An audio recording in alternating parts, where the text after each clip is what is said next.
आज चित्राल के अंदर थे और उन्होंने तो आज कहा जी कि ये पीडीएम का जो कोलिशन अलायंस था ये बिल्कुल ठीक नहीं था, क्योंकि इसके अंदर जितने भी लीडर्स थे वो सिर्फ और सिर्फ वेंजेंस की पॉलिटिक्स कर रहे थे। तो भैन फिर तुसी उसका हिस्सा क्यों बने, तुसी तो खुद फॉरेन मिनिस्टर से उस दिन हैं जी। वो कहते हैं जी कि जो भी कोई पीपल्स पार्टी उनको सुझाव देती थी तो वो इनको नहीं मानती थी। उसकी वजह यह है कि पीडीएम के अंदर सारे के सारे पुराने पॉलिटिशियंस थे और पुराने पॉलिटिशियंस जो हैं बड़े वेंजेंस हैं उनके अंदर। और मैं चाहता हूं कि अगर लोगों की सफरिंग खत्म करनी है तो जो जवान पॉलिटिशियंस हैं उनको आप वोट दें, यानी कि जी मिनू वोट दें, मिनू प्राइम मिनिस्टर बनाओ है जी। आज इस्लामाबाद हाई कोर्ट ने ऑर्डर दिया है care taker prime minister Anwarul हक काकर साहब को कि वो इन पर्सन अदालत के अंदर अक्टूबर 29 को हाजिर होंगे ताकि वो उनसे जवाब लिया जा सके। ये जो एक केस आया था बलोच एनफोर्स डिसअपीयरेंस कमीशन की तरफ से, जिसमें कहा गया था कि 29 बलोच स्टूडेंट्स कुछ जो हैं वो गायब हैं, तकरीबन 55 के करीब, और अभी तक जो है प्राइम मिनिस्टर ने वादा भी किया था और उसको कुछ नहीं किया। इसके अलावा अदालत ने इस्लामाबाद हाई कोर्ट के जस्टिस मोहसिन अख्तर कियानी ने कहा कि हम आपको 7 डेज देते हैं कि इसकी सारी जो चीज़ें हैं रिकमेंडेशंस जो कमीशन की थी उसको इंप्लीमेंट करें, स्टूडेंट्स की रिकवरी करें। और इसके अलावा उन्होंने डिफेंस और इंटीरियर मिनिस्टर्स और सेक्रेटरीज जो हैं उनको भी बुलाया है। हालांकि अटॉर्नी जनरल ऑफ पाकिस्तान ने कोर्ट को रिक्वेस्ट किया था कि प्राइम मिनिस्टर और मिनिस्टर्स को ना बुलाया जाए, लेकिन कोर्ट ने कहा जी इन सबको सामने आने की ज़रूरत है और बात करने की ज़रूरत है। ये सारी जो पिटीशन थी ये डाली थी एडवोकेट ईमान मजारी ने इस्लामाबाद हाई कोर्ट में। एक सब कमेटी जो है फेडरल कैबिनेट की, उसने रिकमेंड किया है जी कि इमरान खान साहब और उनके साथ 28 और जो लोग हैं उनको जो एग्जिट कंट्रोल लिस्ट है ECL उस पर डाला जाए इन अल-कादर ट्रस्ट केस। और इन्होंने कहा है कि जी एलेज किया है कि इमरान खान और उनकी बेगम जो हैं बुशरा बीबी, उन्होंने ऑब्टेन किए थे billions of rupees and land worth hundreds of kanals from Bahria Town for legalising 50 billion rupees, जो कि बाद में फिर इमरान खान साहब ने वापस भी किए थे।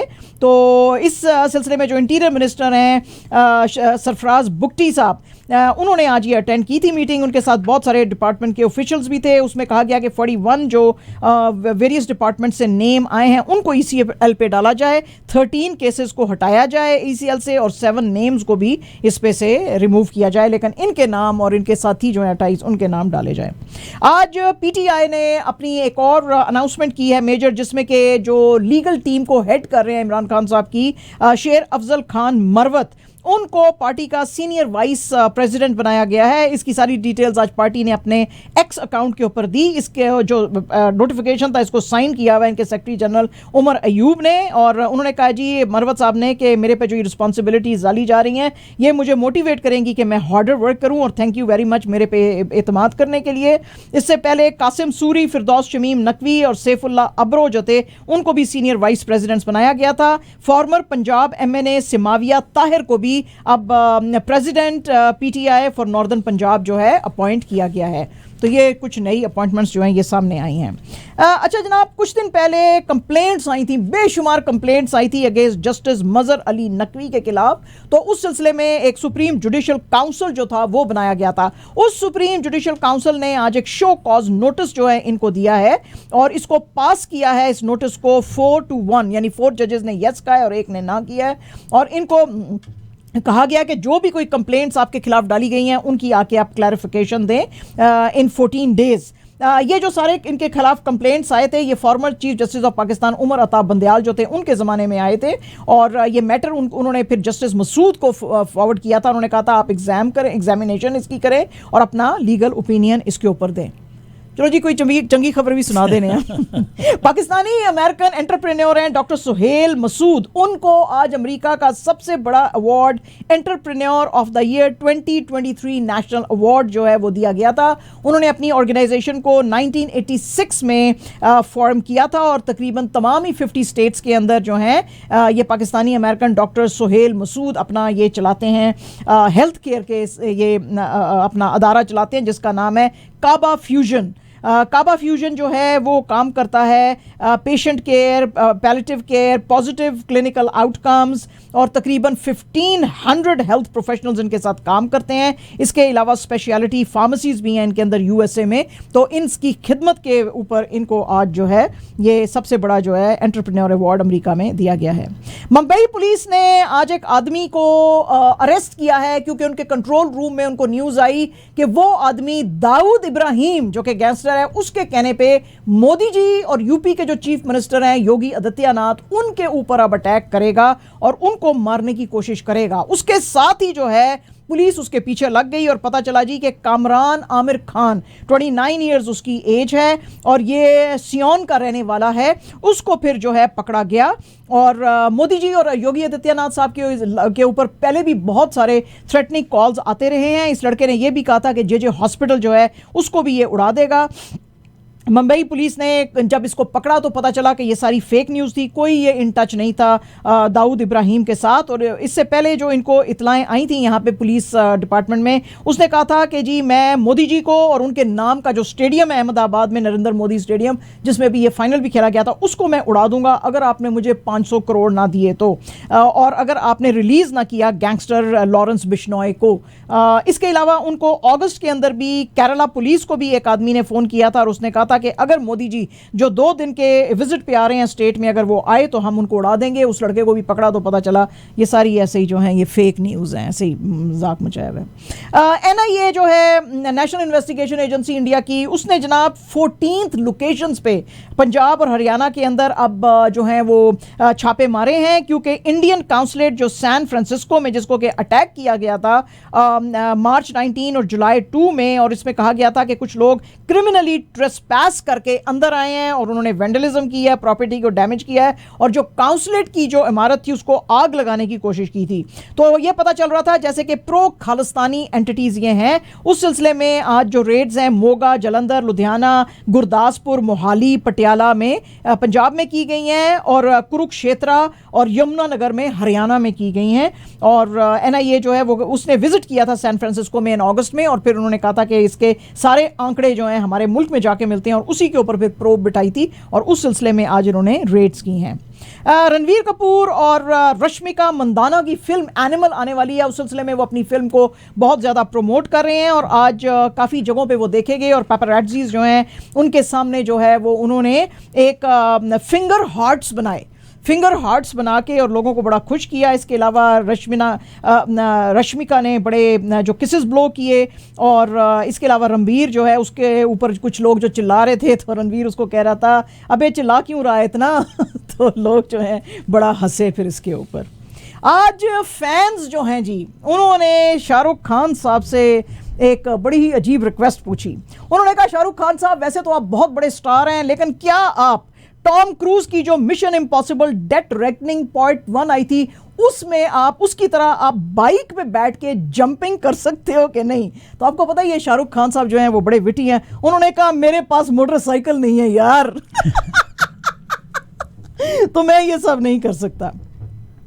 आज जनाब फिल्म जो है द रेलवे मैन, उसकी आज प्रमोशन के लिए कुछ सितारे आर माधवन और जूही चावला वगैरह निकले हुए थे और आज लोगों के सामने इन्होंने सारे बीन स्पिल किए। उन्होंने कहा जिस वक्त मैंने क़यामत से क़यामत 1988 में देखी जूही चावला की तो मुझे उसी दिन इनसे प्यार हो गया और मैंने अपनी माँ से कहा कि अगर मैं शादी करूंगा तो इससे करूंगा, लेकिन जाहिर है कि शादी इनकी नहीं हो सकी। तो लोगों ने कहा अब तो आपकी ये नेटफ्लिक्स की जो सीरीज आई है इसमें तो आप बड़े खुश हो गए होंगे इनके साथ काम करके। उन्होंने कहा यही तो अफसोस है कि अब भी मैं इनसे नहीं मिल सका, क्योंकि मैं जब अपने सारे सीन कर चुका था तब इनको बुलाया और इनके सीन अलग से करवा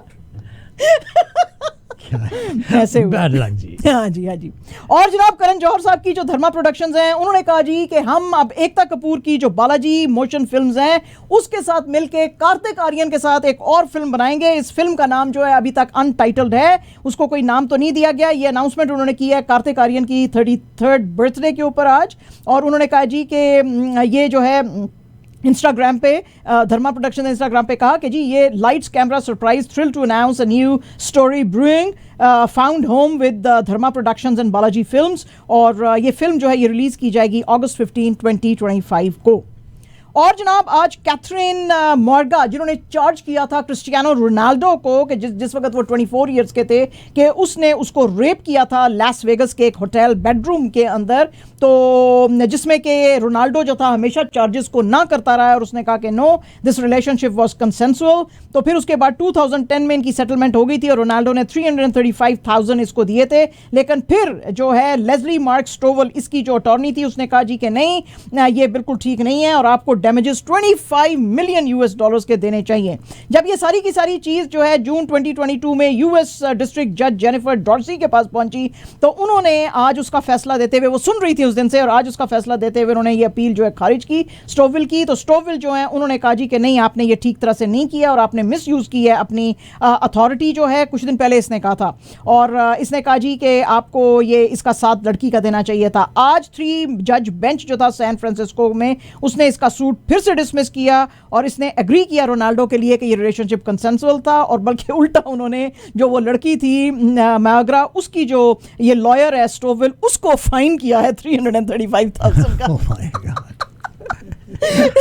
ठीक है जी। अच्छा जनाब, रोनाल्डो और मसी जो है अब आखिरी बार फेस ऑफ कर सकते हैं सऊदी अरेबिया के अंदर। आपको पता ही है 10 साल से दोनों खेल रहे हैं, बड़े ज़बरदस्त एस किस्म के प्लेयर्स हैं, और ये जो हैं इनका मुकाबला हुआ था वैसे जनवरी में दिस ईयर, मेसी की पीएसजी और रियाद की ऑल स्टार 11, जो पीएसजी ने जीती थी 5-4 से, और लग तो ये रहा था कि इनका जो लास्ट जो फेस ऑफ होगा वो होएगा वर्ल्ड कप या कि चैंपियंस लीग, लेकिन अब लग रहा है कि रियाद के अंदर एक फ्रेंडली खेला जा सकेगा जिसको कि कहा जा रहा है द लास्ट डांस, तो ahead of 2024 major soccer league season, तो उसके अंदर ये दोनों फिर से एक दूसरे के सामने आ सकते हैं।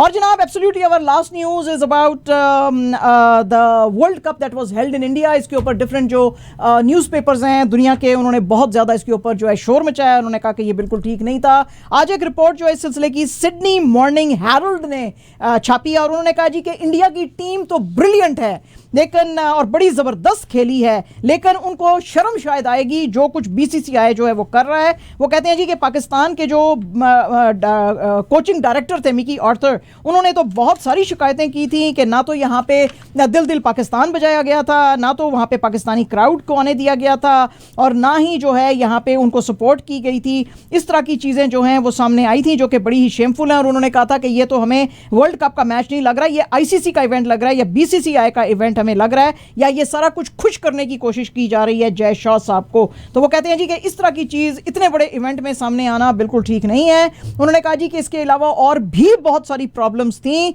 इसके अंदर यह था कि राउंड रॉबिन फेज जो थी वो इंट्रोड्यूस की गई थी, और उसके बारे में किसी को पता नहीं था। हालांकि आपको पता है कि 90s से जब फिक्सचर्स चल रहे हैं वर्ल्ड कप के, तो 1 से 2 साल पहले ही सब कुछ पता होता है कि प्रोग्राम क्या होने वाला है, लेकिन कोई किसी को प्रोग्राम नहीं पता था। इवन जो ओपनिंग गेम थी उससे पहले भी क्या होने वाला है, इंग्लैंड और न्यूजीलैंड के जो बीच मैच था अहमदाबाद में, उसका भी किसी को पता नहीं था कि ओपनिंग फेस्टिविटीज क्या होंगी। तो एक खाली बिल्कुल एक स्टेडियम था जिसमें कि इनके लेजेंड सचिन तेंदुलकर चल के आए थे, और एक बिल्कुल एम्प्टी स्टेडियम में ट्रॉफी के साथ आए थे। उसमें कोई भी जो ग्लिट्स और ग्लैमर होता है ओपनिंग का वो नहीं है। तो फिर इनको जी बताया गया कि जी ये ग्लिट्स एंड ग्लैमर जो है ये इंडिया पाकिस्तान का जो मैच है उसके बीच में नजर आएगा। तो वो तो मिडिल ऑफ द टूर्नामेंट था, लोगों ने बड़ी हैरत का इजहार किया कि ओपनिंग के ऊपर सारा ग्लिट्स एंड ग्लैमर होता है, इसके बीच में नहीं होता है। बहरहाल जी उसके अलावा उन्होंने कहा जी कि जो इनके ब्रॉडकास्ट राइट्स थे वो भी ठीक तरह से नहीं बिके, क्योंकि वो कह रहे थे जी कि 50 कोई बॉलीवुड की ट्यून्स की चीपियां मार के एक हम रिलीज कर रहे हैं, कोई जो है इसका वर्ल्ड कप का जो सारा है सॉन्ग और चीजें। तो उन्होंने कहा जी कोई भी इंटरेस्टेड नहीं था बॉलीवुड की वो ट्यून सुनने के लिए। एज अ रिजल्ट ब्रॉडकास्टर्स जो थे वो बिल्कुल इसमें इतना ह्यूज पैसे लगाने को तैयार नहीं थे। और फिर उन्होंने कहा जी कि ये सेरेमनी जो थी विदाउट ब्रॉडकास्टिंग जो थी इट वेंट अहेड। और फिर उन्होंने कहा जी, अखबार ने सिडनी मॉर्निंग हेराल्ड ने कहा है जी कि ये जो हैं चीज़ें सारी, इसके अंदर ये भी एक चीज़ देखी गई कि जो पाकिस्तानी ब्रॉडकास्टर थी ज़ैनब अब्बास और इस तरह के और बहुत सारे जो पाकिस्तानी जर्नलिस्ट थे उनको भी नहीं आने दिया गया। तो ये सब चीज़ें जो हैं ये अपने डोमेस्टिक एजेंडा को अगर आपने खुश करने के लिए वर्ल्ड कप ऑर्गेनाइज किया है तो this was a lost opportunity for you and people are very unhappy with it. There you go. हाँ जी, तो ये है मगर बेईमानी हो गई स्टोरी। हाँ, एंड में बेईमानी हो गई। हाँ, बिल्कुल बेईमानी।